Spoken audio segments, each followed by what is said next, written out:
chronic kidney disease is far more prevalent in the Black US population versus the white. African Americans account for about 35% of chronic kidney disease cases and are almost 4 times as likely as whites to develop kidney failure. There are over 60 known inherited kidney diseases, which range from common conditions to very rare diseases.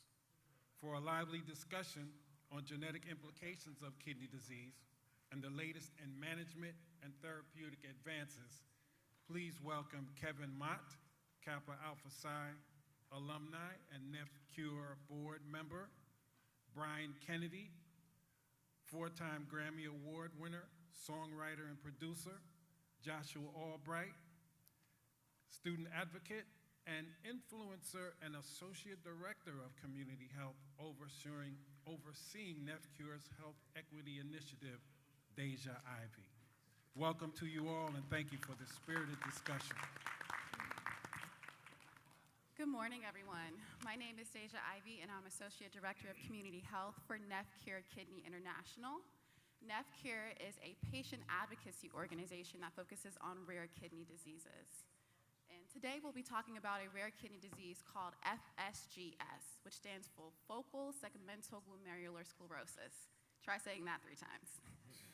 And although it sounds very complicated, essentially it causes scar tissue in the kidneys, leading to kidney damage, kidney failure, and the need for dialysis or a transplant. NephCure aims to accelerate research and to look for a cure for these rare kidney diseases. With me here are 3 Black men from 3 different generations who all have FSGS. The first is on my left. His name is Kevin Mott. He is a financial advisor by day and NephCure board member by night. Kevin is a longtime FSGS advocate who was diagnosed with FSGS over 20 years ago. To my right, starting all the way at the end, is Grammy Award-winning producer Brian Kennedy. Brian has worked with a plethora of artists, including Rascal Flatts, Jennifer Hudson, Rihanna, Chris Brown, and so many others. Brian was diagnosed with FSGS over 10 years ago. And last but certainly not least is Joshua Albright. Joshua is a social media influencer and a student at Georgia State University studying marketing. He was diagnosed with FSGS just last year. And I would be remiss if I didn't mention that we had another panelist by the name of AJ Coulter, but he is not able to be with us here today because he's recently received a kidney transplant. So we wish him a speedy recovery. So without further ado, I'll jump into the first question. So Kevin, can you tell me about your journey with FSGS and where you stand with your status now? Good morning, everyone. My journey started at somewhere around 2002. I was having a problem with migraines, and when I went to go to the doctor, we discovered that my blood pressure was extremely high, and the doctors tried to immediately treat the blood pressure, and I was having a difficult time finding medications that would work, and eventually I went through 3 doctors who were attempting to control my blood pressure before I finally found a 4th doctor who would eventually recommend that I go see a nephrologist. And in going to see the nephrologist, I discovered that I had FSGS. And I was very fortunate, much more fortunate than most people. I lasted up until 2015 without having to go on dialysis.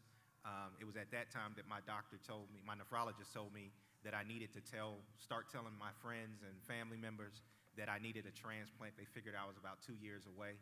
And in 2017, I received a transplant from a friend of mine from college. Wow, you saw 4 doctors before being accurately diagnosed. Thanks for sharing, Kevin. Brian, I'll take it to you. Can you tell us about your journey with FSGS and where you stand with it now? For sure. Good morning, everyone. My journey began 2004, 2005. I would get headaches. I moved to LA in 2003. And within the first couple of years, I would get headaches every day. And I would feel a little off, but really normalized it. Like, oh, I'm young, I'm moving around, whatever, who cares type of thing, because, I'm young. And then I would go to a couple of clinics to, see what's going on. And I was told, oh, your blood pressure is kind of high for your age.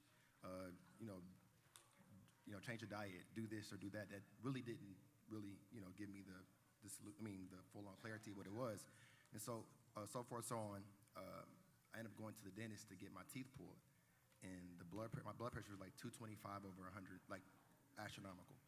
And the dentist was like, yo, you need to go to the emergency room right now. And I was like, all right, cool. So I went to the emergency room. They checked me in, and by chance, the doctor happened to be a nephrologist, but still dealing with, some hesitation is why I was there. I was met with some kind of adversities a little bit. It came down to me having FSGS, and at the time, I was pursuing my career. I was fortunate, was getting Grammys, making hits, so I began to live this double life. I didn't want to tell people in the industry what I was going through or what was happening. So one moment I'm doing this, next moment I'm doing that. And so my brother, Kevin, thank God, I asked him, can I have his kidney? He was like, sure. And so I still was on the list for like about 8 years because there was an institution in LA that did not allow me to do the transplant. And then went to Kansas City, had the transplant 5 years ago. Where I stand now is much better than I was before. I feel better about talking about it. And it was a lot of shame and stigma for me on it when I had it and I hit it. And I feel great about it now. So, yeah. Thanks for sharing. And Joshua, will you share about your FSGS journey and where you stand now? Of course. So my journey is still very new to me. I'm only 19. I got diagnosed when I was 17. It was actually a few weeks before my birthday, end of May around last year. I've always been a really healthy kid. My dad's a chef. I eat healthy. My brother's always on me about working out. He has me in the gym like 4 or 5 times a week. So, my health was never really a problem. My aunt had recently donated a kidney to another family friend, and we just happened to stop by her house and play around with a blood pressure machine with my younger cousins, and we checked my blood pressure, and then, it was extremely high. And, back then at that age, I didn't even know what that meant or anything, so, kind of dismissive. My mom, parents very on my health, and very quickly, the next few days later, I got a call from my mom. She's like, you need to go to the doctor right now. She had reached out to somebody, and, they let her know I need to figure out why my blood pressure was so high.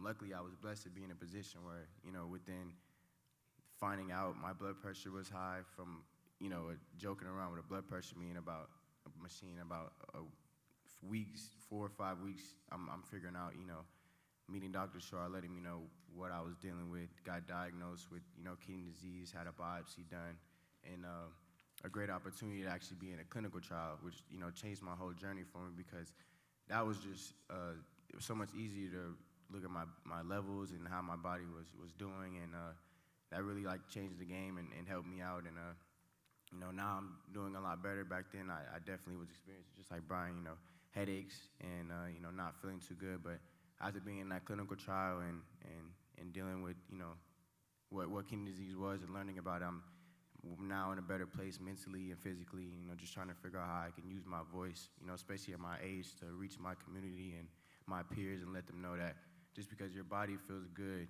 does not mean, what's going on the inside is, you're perfectly fine there. So I'm doing great now, for sure. Thanks for sharing. So I have a shocking statistic for you all. So 1 out of 7 people have chronic kidney disease, but 90% of people with chronic kidney disease do not know that they have it. And many of us have heard of somebody with CKD that may be caused by diabetes or hypertension, but today we're talking about rare kidney diseases. So we're gonna dive into this a little bit more. So Brian, I'll start with you. Did you have any health concerns before finding out you had kidney disease? How would you describe your diet and fitness level during that time? And were you surprised that you had it? Yes, I really, in my mind, didn't have any health concerns because, again, my age or whatnot. My diet was fairly normal. I was broke living in LA, so I was eating out the fast food restaurants, so that probably contributed to it. So, yeah, that was kind of like, what it was, eating, ramen noodles and all this other stuff. But after a while, it became migraines, and it became very disturbing. Like, it would be days where I felt like, my head's about to explode. And so then it became very intense. And I knew something was kind of going on, but I didn't want to admit it because, again, I'm in the industry. I don't want to seem weak or whatnot. Yeah, that's pretty much what kind of triggered me really understanding, that something was deeper than what it was, Right. Okay, Joshua, same question for you. Did you have any health concerns before finding out you had kidney disease? How would you describe your diet and fitness level, and were you surprised? I was very surprised, actually, when I learned I had kidney disease, especially because I knew where my health was at in my head, where I thought I was. Like I said earlier, I was working out a lot, eating healthy, grew up learning about how food can affect your body, so I kind of took it, pretty serious. So, it was a big surprise. And then, what was it? Sorry, what was the first part of the question? Did you have any health concerns? Oh, no. So the only thing that I feel like could have been a sign was I used to have headaches, migraines, but I remember just always dismissing it. I play video games or on my computer at school, so I used to just be like, maybe I'm on my phone too much, that's causing headaches. I remember actually a few months before, my blood pressure was really, really high. I was at the doctor, and I remember I was getting a shot before they took my blood pressure, and my blood pressure was high, and I remember being like, oh, it's just high because I'm scared of getting the shot. My blood pressure is just a little elevated because of that. So, I never had any health concerns, so it was definitely a big surprise. Thank you. And Kevin, what about you? Excuse me. I didn't have any health concerns. I had a pretty high fitness level, and I've always liked to cook, and I've always tried to cook as healthy as I could. So I was pretty shocked to find out that I had any type of kidney disease. And as far as the migraines, I'm a financial advisor. It's a pretty stressful career, so a lot of that I was just chalking up to the stress of my everyday job as opposed to anything else. Wow, I think that really reminds me of two stigmas. I think one, we can often think that chronic disease has to do with being unhealthy, and we have 3 people here saying that they all felt healthy, they looked healthy, and when going to the doctor, they were told they're healthy before they had FSGS. But also that sometimes you think you're okay and you're really not. Okay, so we'll move on to our next question. But I'll start off saying that it's often said that Black men, and as someone who's a child of a Black man, you guys avoid going to the doctor, right? So what advice would you give to other Black men about going to the doctor, and how do you advocate for yourself in the doctor's office? For me, it's about researching and getting uncomfortable, because that's a huge stigma, because I would never go and my dad would never go. But I think it's important, for one, to research, generally what health issues is, and look up doctors. And someone said today earlier, it's like having a relationship with the doctor is like a relationship. It might not be the first opinion you get, and it's not going to be a comfortable journey. But also, I would say, create a support system around you. Like for me, I did it so quietly, and I felt like I don't want to tell anyone, but you'd be surprised there's more than one person going through the same thing. And so after a while, I would tell my best friend, or I'd tell my cousin, and we all start rallying around. We got a group text, like, go to get a checkup. Make it normalize it. We watch sports together. We can also talk about, health together. So it's like finding that normalization. That's I what love would say. that. Get a checkup, group Yeah. text. Okay, Josh, I'll go to you next. Any advice for other Black men about going to the doctor's office, and how do you advocate for yourself in the doctor's office? Like Brian said, research. You got to do your own research sometimes. Not a knock against any doctors, but they see a lot of people with, they're not going to always lock in on exactly what's going on with your health. So sometimes you have to take a step yourself to kind of look and figure out what's going on your own. Another thing I definitely say, especially, when I talk to people my age, I have a lot of friends, and what I could tell them is, even if you're feeling good, you don't know what's going on. And a way you can advocate at the doctor is, if you were able to see your own levels and they don't call out on it, or they're not, active on trying to figure out why those levels are high or why something looks a certain way, then it's your time to move and find a new doctor, or your time to realize that, maybe I gotta go somewhere else to see somebody who's gonna help me or care a little bit more about my situation. I think building relationships with your doctors and, the people who are, really taking care of your health other than yourself, building a relationship with them and having that connection to be open with them and put trust in them is the big word, is trust. Because if you trust your doctor, you're going to feel a lot better about your health and feel a lot better about going to the doctor and seeing your doctor. It's not going to feel like, oh, I got to go to the doctor today. It's just like, today I get to find out more about my health. So, yeah. Kevin? Yeah, I think I agree with everything that they said. And, I'm very fortunate. I still have the same primary care physician, and I still have the same nephrologist. And I tell my friends all the time, you need a doctor, nephrologist, whoever you have to see, you need to be able to have uncomfortable conversations with them. So I appreciate Brian bringing that word up. And I was fortunate, my nephrologist is about the same age as me, And she just gets a kick sometimes out of the things that I will say to her about, look, so you want to give me this drug? Is this going to affect this that way? Because let me tell you something. If it is, I'm probably not taking it. So what else we got? Like, let me tell you what's important to me. Here's what I consider my quality of life. And these are the things that I need to do. So let's talk about that, and let's talk about what else is there. So having somebody that you can have that kind of conversation with, and honestly, I feel like my doctor has benefited from it. She benefited from the relationship just as much as I have, I believe, over time. That's great. Having uncomfortable conversations, building relationships, building trust. The perfect segue to our next question. So in the Black community, it has been researched and proven that we are under-medicated and our issues and symptoms can be ignored or downplayed by health professionals. Can you all tell me about any difficulties with being diagnosed or treated with this rare disease, and if race ever played a role in your diagnosis?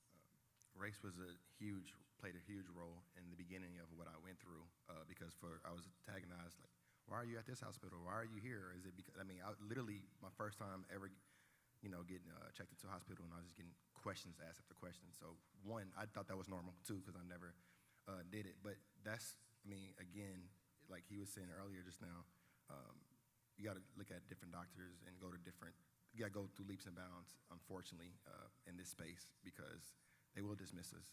There's situations where they could be busy, but we're just, again, on some levels not looked at the same. And I felt that a few times. But given the fact that I was in a position with my career, who I knew, it quickly changed. And so with where I'm at now, I'm able to see these conversations and have the real conversations with them. But yeah, it played an intricate role in that. And Kevin, I'll take it to you next. Yeah, it definitely was a huge role in my journey. The reason it took me 4 doctors is the first doctor I went to when we started trying the blood pressure medications and they weren't working. That doctor at one point said to me, well, these are never going to work if you're eating a lot of fried food and canned goods. And I looked at him, I said, well, that's not how I eat. That's not what I'm like. I just told you, like, I'm the guy at the farmer's market, only eating the mushrooms in season. So that's not me. And after hearing that from him, I decided to go to a second doctor. That doctor, his response, because we had the same experience, these blood pressure medications aren't working. This doctor says to me, well, even if it was years ago, using cocaine, things like that can really inhibit the effectiveness of these drugs. Like, where did that come from? That is not anything that we have talked about. So I went to a third doctor, this one, and, like I said, I was in pretty decent shape, but I didn't look like The Rock. And this guy said, well, these drugs aren't working, and, if you're taking HGH or steroids, you got to tell me or they're never going to work. So the fourth doctor I actually ended up with is it's funny because I was at work. I was feeling I had a very bad migraine, and I called my HMO, and I said, I need to see a doctor today. And they said, the only doctor we can get you into is at this women's clinic. And, I'm like, I just need to see a doctor. And when I went to see her, this was the very first time that I had an actual dialogue and conversation with the doctor. So at the end of the visit, I said to her, I know obviously you didn't plan on having many male patients, but I would really like to stay. And so I stayed with her, and we had the same thing. She was trying blood pressure medications. None of them worked. It was always kind of funny when I was sitting in the lobby with all the other women, and then they would call me and look like, all right, how did that, what's that dude doing here? But the most powerful thing, and I give her credit for this, the most powerful thing is, at a certain point she said to me, based on what I know about you, it doesn't make sense that we're having this hard of a time controlling your blood pressure. Because I was still going to the gym, I still was, cooking all of my, cooking most of the food that I eat and everything. But it took a long time to get there, and that's one of the things that I try to talk to doctors about when I get the opportunity through NephCure is, the truth is, any of those 3 doctors could have killed me. I was lucky. I made it 15 years, never had to go on dialysis. That my journey would have been completely different. What's typical for most people is that within 2 years of being diagnosed, they're in need of a transplant and on dialysis. So I had an entirely different journey from most people. It was much easier than most people, but primarily because I got early diagnosis from a doctor who listened to me. Wow, a doctor who listened. All right, Josh, you're the last. So can you tell me about any difficulties with being diagnosed or treated with this rare disease and if race ever played a role? So my situation is a little bit different, and I think honestly I was just blessed to be in a position. The first group of doctors that I work with, are still the same doctors that I work with now, and I'm so close with them. Like I could give them a call after I walk off the stage, and I know they would pick up and give me a conversation. I feel like as soon as I got, comfortable with what kidney disease was and learned, it was because of how comfortable I was with the doctors that were around me. And I remember when the clinical trial came up and that was an opportunity for me, my mom asked my doctor, she was like, if this was your son or this was your daughter, what would you do? And that's how she looks at everything that she does, all the medicine that I take or whatever can help me, or she looks at it as if, how would I want my kid to be treated? And that's just, for me, has changed the whole game for me. Like if I was in a situation where, the doctors didn't care, I could be at a way different point, or I could not be as healthy as I am now. And I just hope, because I am like the youngest here, I'm hoping that that's how it should be looked at every time somebody gets diagnosed. Like within a month and a half, they should know that they have kidney disease, what type of kidney disease, and what's going to be the best, route for them. So, my situation was way different, and, again, I'm just glad that, it went the perfect way, honestly, in my opinion, for sure. Sounds like progress to me, from Kevin's journey from over 20 years ago to just last year. Okay, so our final question is a little bit more personal. How has having FSGS affected your mental health, and how have you had conversations with people that you're close with about kidney disease? Whoever wants to go first. No, go ahead, bro. Okay. How it affected me mentally, honestly, I always kept faith and always had a strong head in regards to not letting anything get me down. I think it played more mentally against me. My parents and everybody know I'm having it, so I'm always overconscious of trying to be Superman without making them feel a certain way. But it really didn't tear me down. I would go to the doctors all the time or do visits, and it's like, your mental state is great. And I get a therapist, and like, are you sure you're great? And I'm like, yeah, I think it's mind over matter. I think, medicine is important, research is important. For me, keeping God is important first, and also having a good will and having something to focus on. So it played a part, but it didn't deter me. Yeah.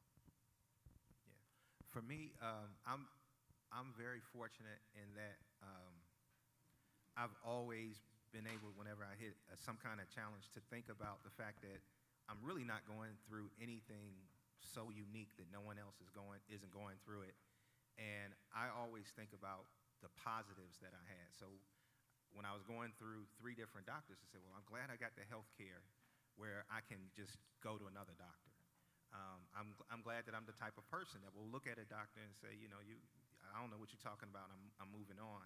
I'm glad that I was already in the habit of exercise and in the habit of cooking and all of that. So I just have always tried to look at the positive and remember that no matter what I'm dealing with, there's somebody with less resources, less support, who's going through the same thing, and I'm still, really blessed. You do get tired, you get tired of the disease being there, the effects that you feel. Even now, post-transplant, I get tired of the number of pills that I have to take every day, and you can't take that many pills without feeling something. But still, there are people who can't afford the pills. There are people who can't, who don't have the type of lifestyle that I do, where I can fit my life around whatever is going on. So I just think about all the blessings that I have no matter what's going on. Okay, and Josh, how's FSGS affected your mental health, and how do you have conversations with loved ones about kidney disease? I think at first for me, like, being young, it was my summer going to my freshman year of college with all my best friends. It was really tough for me, honestly, because, I'm seeing everybody be able to do what they want to do constantly and not have to go to all these doctor's visits and not take all this medicine and just do what a normal kid, does. And that's what started to affect me the most. It's just like, I had to realize that this is something I'm going to have to deal with, forever.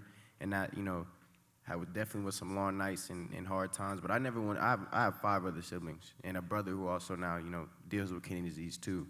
And I always wanted to be strong for them and never wanted them to see me hurting. But, it definitely was something that affected me a lot. And until, it took me about 6 months, really was in disbelief. I didn't even want to, think about it until I met other people, and I wasn't the only person who was going through it. And it wasn't just, me and all my friends who don't go through health problems. And, I met other people who go through the same exact thing. Is when I realized, that I'm blessed and I can find a way to use my voice to, help out other people or save somebody from being in a position where they don't go to the doctor for, a long time, and now they're at a stage 4 on dialysis instead of catching it way early. So now my mental is at, top. I'm always excited about talking about my, kidney disease and, smiling when I'm at events like this because I know I can change, the world or, somebody. So. I think you can change the world. Yeah. Thank you guys all so much for having this conversation. This concludes our session. Please go to nefcare.org for more resources, and please stop by our table. You guys will have the opportunity to meet and greet with these amazing FSGS advocates, and have a great day.